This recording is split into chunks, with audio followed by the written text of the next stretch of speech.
live up to the title. Driven out up the running, Sire Crugy has seized the opportunity this season, and he's going to land the biggest prize of all, and lead the Derby field up to the line, and it's Ruler of the World who won the Derby. A royal win in the Gold Cup. Esteban has done it. Esteban and Ryan Moore have won for Her Majesty the Queen. It's Monroe to win the National.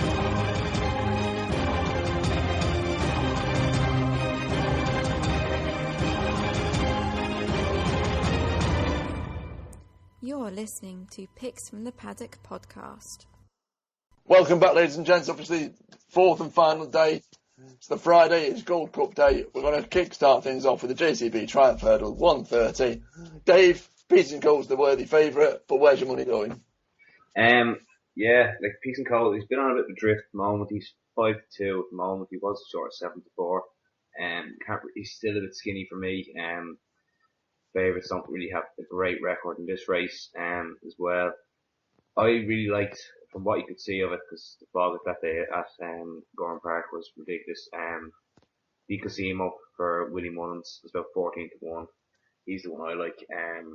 Depending on jockey bookings, he'll be Mullins' second string because he'll have Pete Parisian as well, and Kyle Keir, who was well taught at the start of the year. Also, I have a feeling he'll improve a lot and could be the best of the Irish. Of the English, the one I like is the Alan King horse, Pan out Chocolat. He's about 20-1 at the moment. He's done nothing wrong, and he's beaten a couple of decent horses who've gone on Frankfurt form, and I think he could be just a little bit overpriced there. Okay, Chris. 5-2, Peace and Co. I think he's a banker. I can't see him getting beaten. I think they'll go a good pace in this race. There'll be enough going a good pace up front, and they'll set it up for him. He's quite a hard puller, and he's shown signs of greenness still, but he's done everything pretty comfortably. He's won his races handsomely, and I just can't see anything against him. I think 5-2 is a very big price. Beltor's interesting. He was green last time when he won, but I think it's a fair bit to do to be troubling Peace and Co. And won at an absolutely massive price, and just because the stable is absolutely flying, it'd be a little bit interesting. His New Street. He's around 66-1 for Jim Best, but Jim Best is popping winners up left, right and centre at present, and he'd be quite interesting, especially if any money came for him and if he did line up. But I think it's a line-up job, and Peace and Co. should be a banker. I want to go completely against you here, Chris. I like Peace and Co. because I like a horse that finished behind it 2 starts back. However, I just couldn't be with a horse that, even though it's got Cheltenham form, has looked as green as it has, and it's only ever been, the first race he won, it was in France in a 3-horse race, and then he's run twice since in 6-horse races. I don't know how it will fare against big fields. I know that's probably true with a lot of these horses, but the fact that it is a favourite, I like what it's beat, so I can't really dismiss it completely, but I just think it's too short a price. I would even go as far as to say the next time I see you, if Peace and Co doesn't win, then you owe me a pint, and if it does, then I owe you one. I've backed Hargam anti-post at 10-1. I think if you can still get an each way bet, say 5-1 or bigger about Hargam, I think that's a decent price. It won at Cheltenham the same day Peace and Co did, and after it did that, I was raving about the fact that a lot of people were raving about Peace and Co. However, I was more impressed with Hargam's win. It was over 2 mile 1 on good to soft ground. Peace and Co. as well, just to kind of touch on the horse, has only won on soft grounds. If it does start getting softer than good or good to soft, then Peace and Co.'s chances will probably improve. But Hargam, I think I want to stick with my anti-post bet. A decent price. AP will be on board. It was really, really impressive when it won at Cheltenham, in my opinion. And I just think place money, if not the win, Hargam for me. Moving on, second race. Obviously the 205, the county handicap hurdle. I like far too many in this race that it's kind of getting to a point where I just want to pull my hair out. So with that in mind, I'm going to come to you first, Chris. Yeah, this is a bit of a disaster for a punter because there are plenty of them still in. There are plenty of them still double-entered. I've talked about a few already. Gilcooley and Garde La Victoire. They're both horses with chances if they turned up, but as I've mentioned them earlier, you just have to bet them wherever they turned up, I would have guessed. I think Activial, if he turns up, he's got a chance, but I'm going to be sentimental and I'm going to stick with Hawkeye. We gave him last year at Picks from the Paddock. We backed him at Cheltenham when we were there watching, and 25-1, I think he'll have been primed for this, and he's a each way chance. He's maybe not as unexposed as he was last year, but in handicaps he's still relatively unexposed, and 25 to 1's a big price for a course winner. Yeah, again, obviously, tipped up with yourself last year for PFTP. We were both there. Seeing that rump home was fantastic. You know, I'll tell that story forever and a day. Probably bore the grandkids with it whenever I have some. But, you know, to go against the horse, it weighs heavily. It's definitely going to see some of my money, but I've got to stick with the horse that I've given anti-post in our article. Calypso is a horse that I really like, but it's a horse that I've not tipped up because it's been multiple entered. So Cheltenham's the one for me. A lot of people forget that this horse is a former festival bumper winner. Second behind Violet's Dancer in a massive 23 runner handicap at Newbury last time out in February. Reads well. I backed it that day and tipped it that day at 22 to 1. So if you're on, you know, shame we couldn't get in for the win, but a 22 to 1 place is okay. It's starting to hit a bit of form. Comes from a decent yard in the shape of, obviously, Hobbs. I think his yard is going to struggle to get the winners over the 4 days, I'll be honest. His string doesn't look as promising as it has done previously, but I think he's probably going to go the handicap route with a lot of his horses, and I think this will have a decent chance at around decent price of 20 to 1. Dave? Yeah, there's two horses here, first one is John Joe O'Neill horse, Goodwood Mirage. It looks very well handicapped on its best form. Got no run the last day when it fell down to first just after AP, and now he's going to be retired. But the vibes coming from John Joe's yard were positive towards it, and if it gets luck and run and all that, it should be fighting there at the end. But the one that's really interesting is a former Fesco winner over fences in Savello, who's rated 154 over fences, but gets in here off 131 off the turtle rating. So just based on that alone, he'd have to have a massive chance. He has loads in hand, based on his jumps, fences, handicap mark. So at 16 to 1, I'd have to be having a play on him. Okay, moving on, chaps, to the 240. We've got the Albert Bartlett Novices Hurdle. I'll go first. Horse I like in this is Karachi Apache. I think the favourite's probably going to take all the beating, and I think value at risk could be into a place, but I think that horse is relatively inconsistent. So Karachi Apache, it fought back when it beat Black Lion last time. Won its last 3 starts, come from a yard that are starting to really fire in Nicky Henderson's yard. The fact that the horse is actually a better price in betting than Black Lion, I think is a bit of an odd one. But, you know, a win at Doncaster was, you know, last time out was decent. A win at Plumpton and Sandown times before that. He's not really done much wrong. I think it's relatively lightly raced. I think it's got a lot of scope for improvement, and coming from a top yard, I think where it'll probably have Barry Geraghty on board.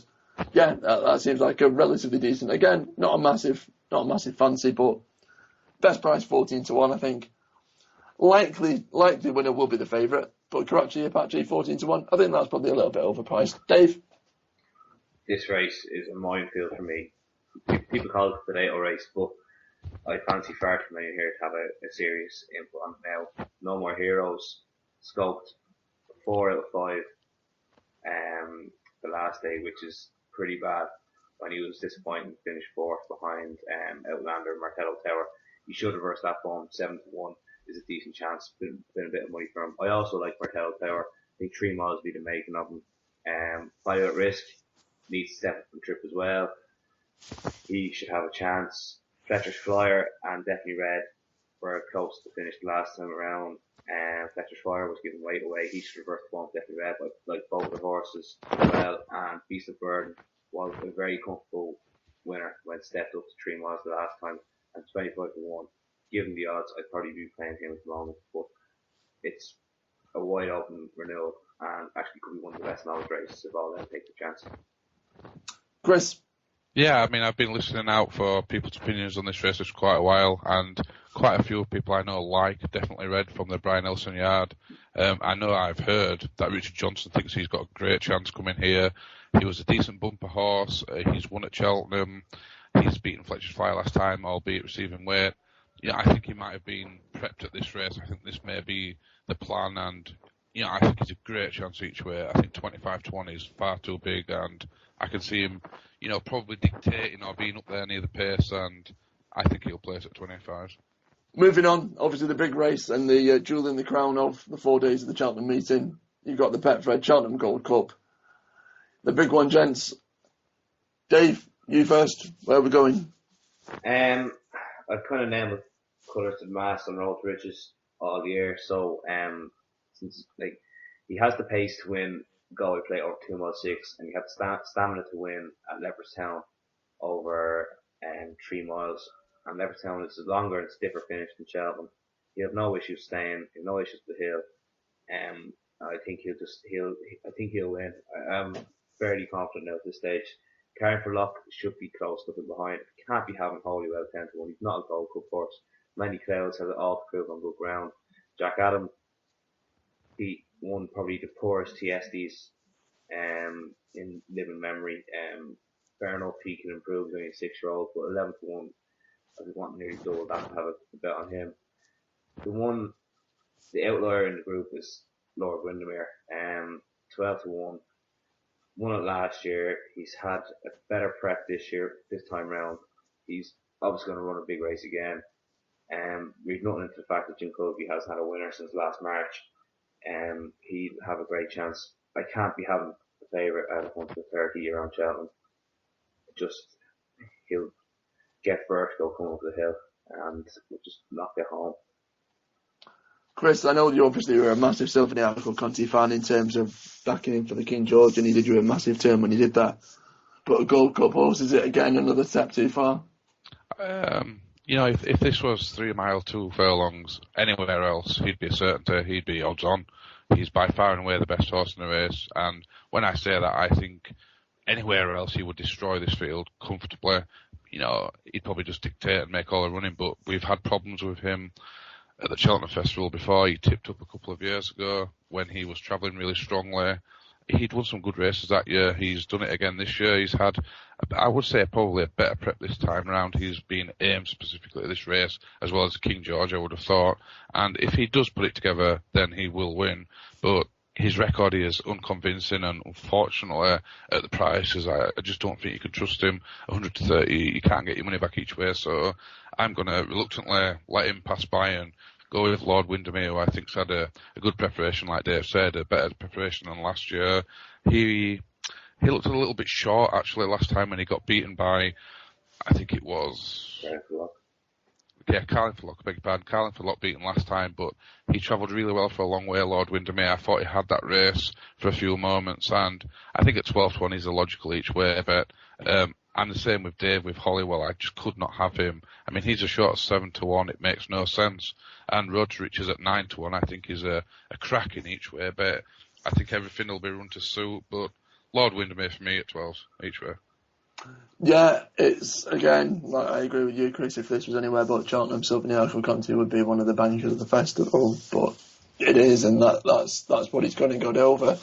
I'd love to see him win, because I think he probably deserves to win a Gold Cup based on what he's done previously, but I just think, again, it's a step too far. I've gone Carlingford Lock anti-post. I think there's still that question mark about it's jumping, but he definitely will stay when a lot of other horses are flagging. I think it could be sort of synchronised 2.0 with this horse. I like Road to Riches. I backed him today because Ladbrokes were offering double the odds, so I was all over that. Holywell is a horse that I've written off. I mean, I backed the horse last time it ran at the festival because it was in a much lesser race. But from the beginning of the season, when everyone was talking about this as a potential Gold Cup horse, I was writing off his chances. And even though it's unseated its rider and it finished third first time out, it's still being there. I think one bookmaker, one bookmaker goes 7-1 second favourite Holywell, and I don't see the logic in it. I'd love to be a bookmaker taking those bets, because although I'm not a layer, but I couldn't even have it for a place. I think looking at what it's beat as well, it's not even raced against horses of this sort of calibre, One thing I probably would say is maybe I'm sticking my neck out on the line a bit, but I would say that the first 3 places are all going to be taken by Irish horses. Carlingford lot for me, but I couldn't put you off either of yours either, gents. Road to Riches have a fantastic chance, and Lord Windermere, similar sort of prep as it was last year, probably a better prep than it had last year. But yeah, Carlingford lot for me. Hopefully, go for a bit of a swan song and AP win the Gold Cup on his final Cheltenham. Last couple of races now, chaps, to end the 4 days on the 4 o'clock. Chris, the Fox Hunters Chase, anything in this at this point? I mean, I'll be dead honest, nothing takes my fancy at this stage. Nothing anti-post. It'll be one of those whereby I'll perhaps have a small play on the day, if that. Yeah, it's a tough race to pick a winner of. Last year I was keen on Tammy's Hill, who won it, thankfully. I think if you're a layer, I think for win purposes, you'd have to take on the Fringe, who is as short as 5-1 in places. I know the race should be run to suit, but the horse will be held up. And, last year and the year before, it just doesn't look strong enough in the finish. I think it was lucky the other year when it won it. So I'd be against that. And Paint the Clouds is the interesting one. Extremely unexposed, and around 4-1, I think I'd be risking a few pounds on the nose on Paint the Clouds. Dave? Yeah, there's 2 I quite like in this, and one at a price. The horse finished second last year, I think Carson Town Boy, is well overpriced, 20-1. If he reproduces that run behind Tammy's Hill, he should be bang there again. I can't see him out the front 3. There's a lot of good word going around over here for Sal Supply. He's won the race twice before, albeit the second time he was gifted when Jane Mangan fell off Oscar Delta coming up the home stretch when she was clear in front. But a 10-1 Sal Supply is a massive price given his course and distance form over these fences. Okay, moving on. Just 2 races left to go. We've got the Martin Park Conditional.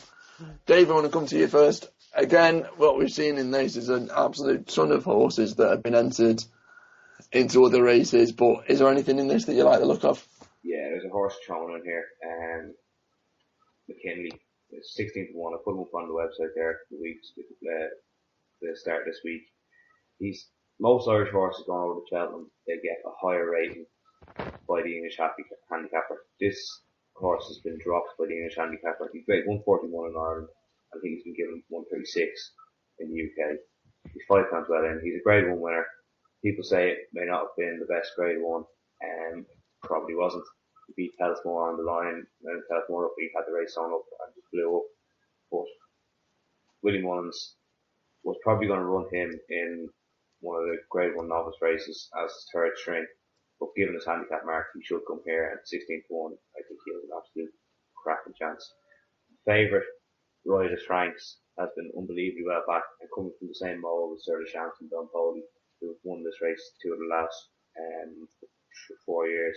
But he's too short for a race like this at 6-1. I'd be much happier on the McKinley. Chris?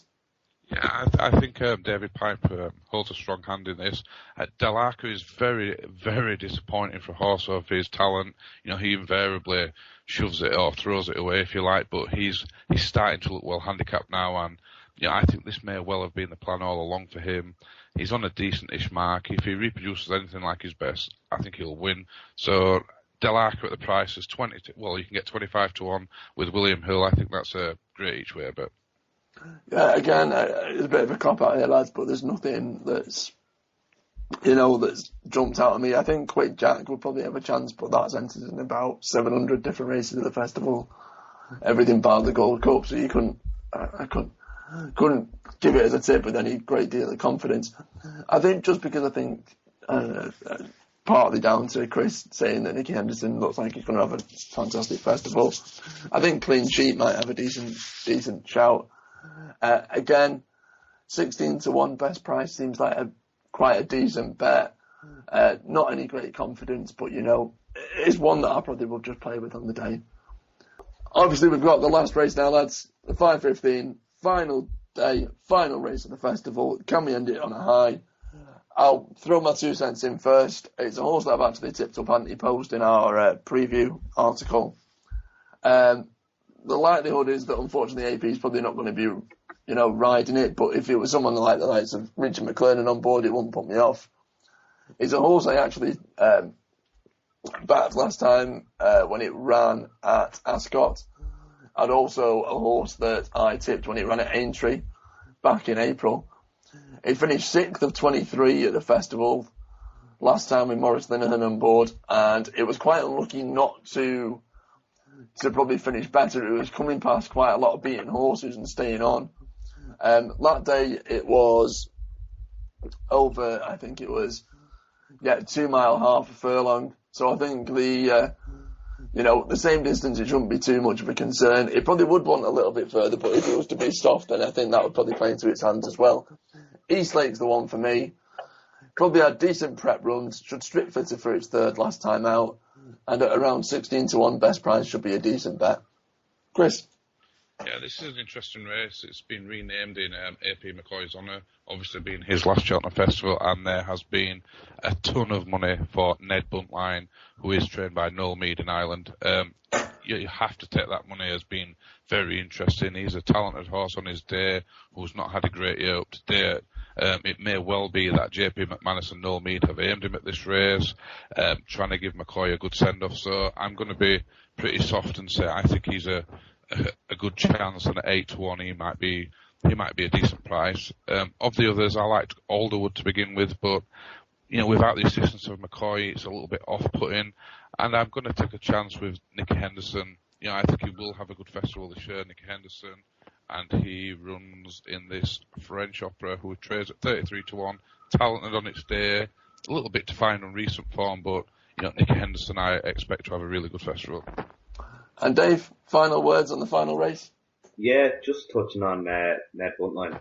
He was extremely well backed in this race last year, and he actually went off 6-1 joint favourite after backing in from 16-1 when Carberry was on board.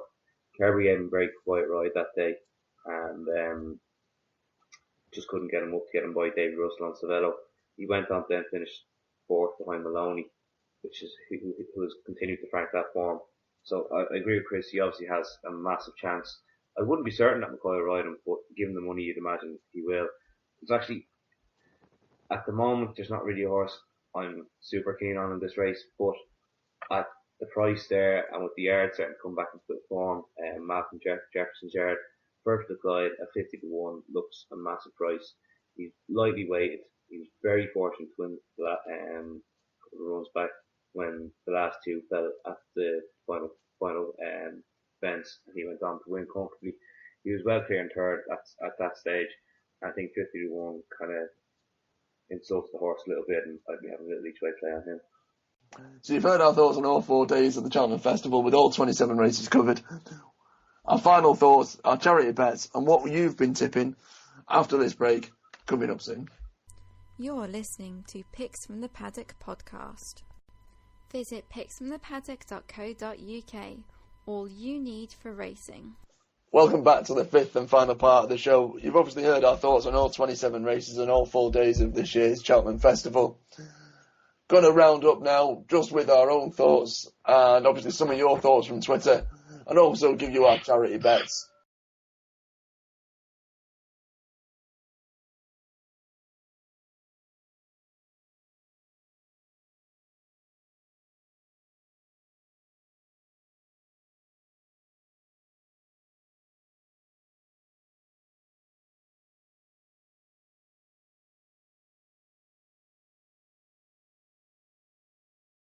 Obviously, we've asked you to give in your anti-post bets, your fancies for the 2015 Cheltenham Festival.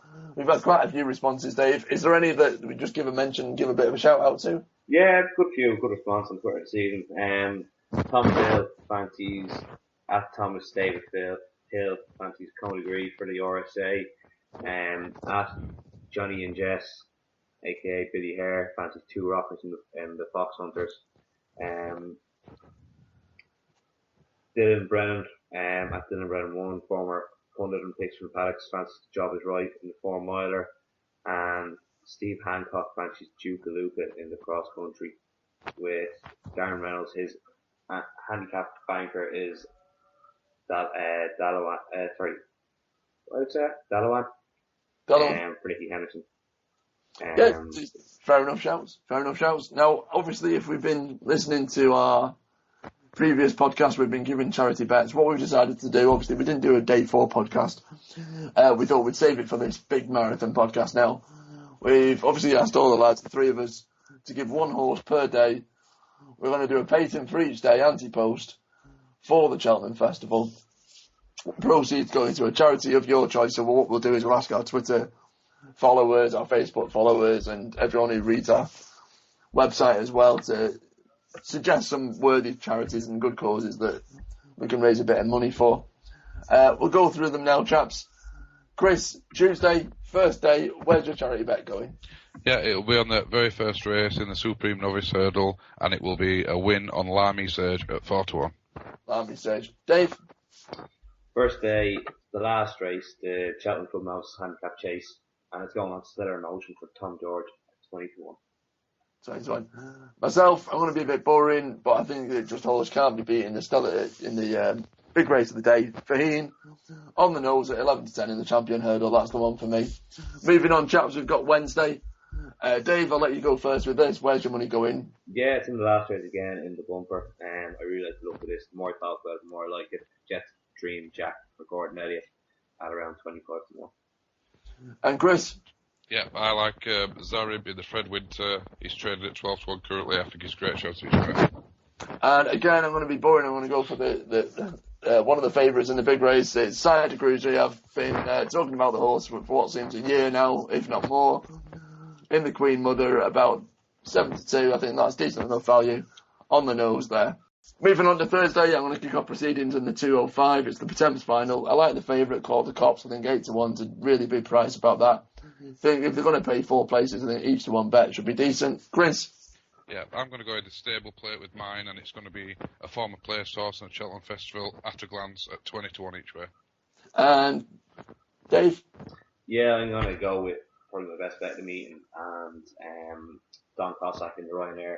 Hopefully to finally win the Ryanair chase for the sponsor, Michael O'Leary and Gigglestown.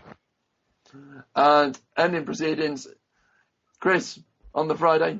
Yeah, but it will be going on Definitely Red, who runs in the Albert Bartlett. I think he's a classy sort, and the race should be run to suit 25-1. I think he's a big player. Dave?